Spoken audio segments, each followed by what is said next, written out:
Hi, welcome to One Word a Day. I'm Sophie, your co-pilot into the universe of Chinese. We are going to continue on our journey into the depths of the Chinese language. And by doing so, kind of adopt a different framework of looking at the world, because it's really boring to look at it one-dimensional or monolingual. Okay, 刀光剑影.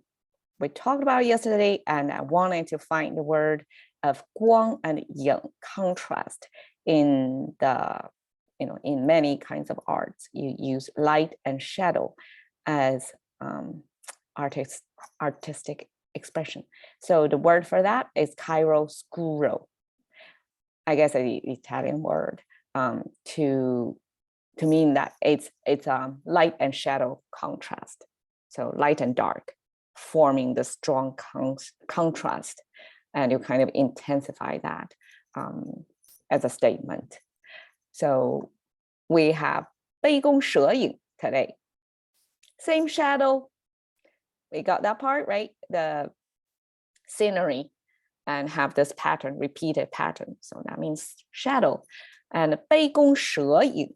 Okay, we have three objects before the shadow. So 杯 means cup. We have the wood sign, right? This is a tree. So a cross and a canopy pointing down, that's our tree. And then we have the word 布. Here, I guess it's a sound maker actually. So we have something made out of wood that pronounced as 杯, that borrow the sound from 布. Okay, it means cup. So it's most of the times drinking cup. 弓, simple, it's just a shape of a bow, right? Because a bow would probably shape like this, but to make it even obvious, we kind of exaggerated this portion to show the structure of a bow. It's really that many curves on this tension field weaponry.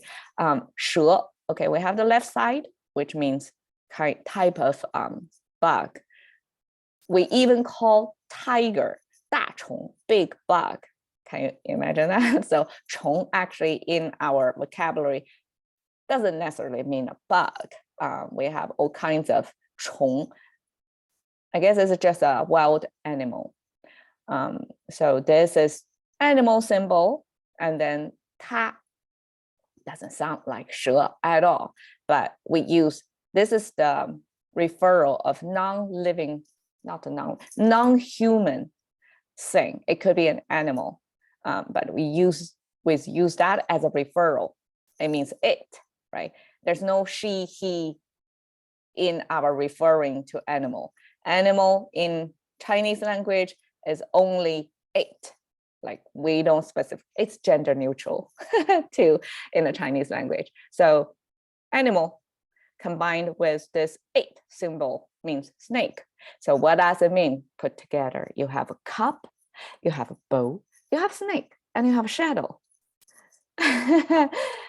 Okay, so I have to put it in a context. So I hope I can illustrate by this cartoon image. And story goes, somebody was bitten by a snake, right? So that's the 蛇. Okay, it happened before. And then he was naturally traumatized by that experience, right? So when he was, having fun with friends, came over, they're having a couple of drinks, and then the bow, this is a bow on the, hanging up on the wall. I guess bow was kind of a common wall decor back then.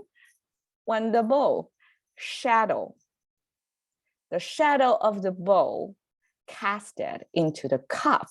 Okay, you get that? So the shadow of the bow casted into the cup. The guy was triggered because he thought he saw a snake in a cup. So this depicts the, I guess, PTSD syndrome, like you were traumatized by, in this case, a snake bite experience, and for extended length of time afterwards, you are going to be so triggered by even an image that looks like a snake, but in an absurd place, right? Even in your cup, you see it, zigzag shape of things, you would be triggered. So that's irrational fear. And I use illusory fear. So it's illusional. You are causing your own fear, like your brain tricked you into fearing something irrational.